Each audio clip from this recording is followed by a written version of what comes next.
I've always gone out shopping on Black Friday for many years now.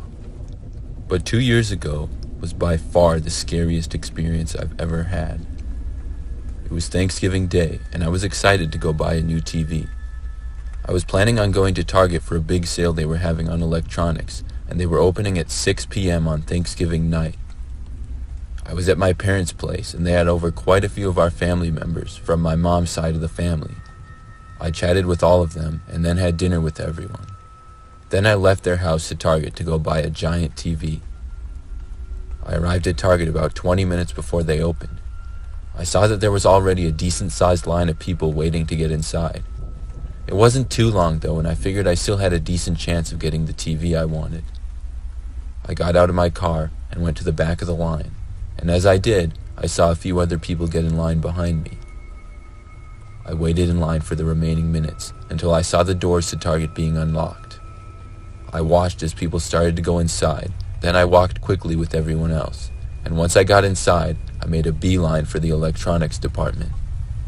The store was really crowded, and it was hard to get through everyone, but I was able to make it there in a few minutes without running into anyone or anything like that. I got to the TVs to see a few people had already grabbed the size and brand that I had wanted, which was 50 inches. I walked quickly over to them, and just as I did, I saw another person grab one to reveal that there was just one more left behind it. I quickly reached out and got the last one. I was so happy to actually have it in my hands, because I had been pretty nervous I wouldn't be able to get it. I knew how quickly they would sell out. Probably 2 or 3 seconds after I had gained full control of it, someone came from my right side and grabbed the TV that I had in my arms. It started to come out of my hands until I grabbed it and pulled it back. At that point, the person shoved me a little bit and I almost gave up the TV. I turned and saw a man wearing a blue coat and a slight beard. He was looking at me, and as we made eye contact, he said that I had his TV. I said sorry to the man, but I had gotten the last one. The man started to turn and walk away, but then did a 360 turn and came back to me. He then asked me if I could please give it to him. I really didn't want to, and I said, "No, I'm sorry." He then told me how he would have got to the TV sooner, but somebody had gotten in his way. Then he added he thought he had got to the TV before me as well. I knew the man was behind me, and I had got to it before him. He had tried to take it out of my hands after I already had it.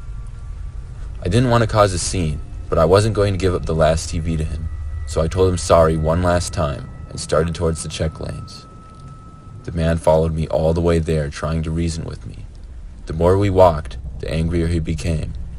It came to the point where I just started to ignore him. I finally got to the check lane, and he cursed at me and walked away. I checked out and walked my TV to my car in the parking lot and loaded it up. But as I was putting my TV in my car, I saw the man start to approach me once again. This time I got a bad feeling. It was a different environment out in the parking lot where there were less people around. I hurried up as fast as I could and then shut the door. The man was standing there from about 20 feet away, flipping me off. Then he got into a car that was parked nearby. I ignored him, and I actually felt kind of bad for the guy because I knew how great of a deal I was getting on the TV, but I also knew I didn't owe it to him to give him the last one. I started up my car and began to drive away. I drove back to my house to drop off the TV. My house was close to the Target, as well as my parents' house. As I turned onto my street, I noticed a car turn behind me. Then, as I was pulling into my driveway, I saw the car stop in front of my driveway. I got a terrible feeling. The car then started to honk. I looked and saw the man from Target yelling something out his window. Then he sped away in his car. I was glad he was gone, but I was a little concerned that he now knew where I lived. The man seemed to be a little crazy to get so worked up over a TV. I brought my TV in the house. Then I locked it up and went back to my parents for the rest of Thanksgiving. I stayed there until about 10 p.m., then drove back to my place. When I got there, I just felt suspicious. I was worried the guy had tried to break into my house or something when I was gone, but I figured I was just being paranoid. I looked around for my car at my place, and everything seemed fine, so I got out and headed for the front door. But as I made it to about 10 feet from my door, I noticed something. I had a couple of pillars in front of my house, and behind the side of the right pillar, I saw what appeared to be an arm. I knew who it had to be. I wanted to run away, but didn't want to make it obvious. I quickly stopped in my tracks, but said, "Forgot my phone," to myself. I was hoping this would work. Then I turned around and started walking back to my car calmly. The man seemed to buy it, and I wanted badly to run to my car, but I decided to remain calm.